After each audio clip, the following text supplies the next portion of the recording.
পিছৰ 18 তাৰিখে দিনাখন 19 তাৰিখে আমাৰ অনুষ্ঠান আছিল 18 তাৰিখৰ দিনাখন আমি তেখেত খবৰ কৰিতে শুই আছিল আমাৰ বহুত বিভিন্ন উত্তৰ পূৰ্ব মানুহ আছিল তেওঁ লগত তেওঁ ভায়েক আছিল আৰু তেওঁ সিদ্ধাৰ্থ আছিল মেনেজাৰ আৰু দল আছিল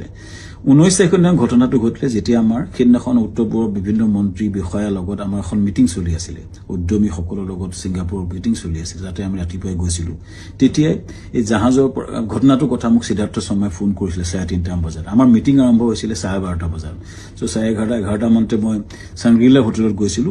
আৰু তাত 3:30 মান বজাত আমি গম পাইছিলো যে এনেকুৱা ঘটনাটা ঘটিছে সিদ্ধাৰ্থ ফোন কৰিছিল কোড ঘটিছে কেনেকৈ ঘটিছে আমি একো গম পোৱা নাছিলো লগে লগে বহুখিনি তাকে লৈ ফোন আহিছিল কিন্তু মই উত্তৰ দিব পৰা নাছিলো আসলতে ইমান ডাঙৰ ঘটনাটো আমাৰ মৰমৰ বুকুৰ আপোন মানুহজন এনেকুৱা ঘটনা ঘটিছে কথাটো আমাৰ কাৰণে এটা থটমটৰ নিচিনা হ'ল আৰু লগে লগে আমি দূতাবাসৰ লগত কথা পাতি তালৈ গলো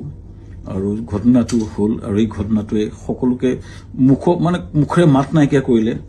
আৰু গম পাই লগলে আমাৰ অনুষ্ঠানটো বাতিল কৰা বুলি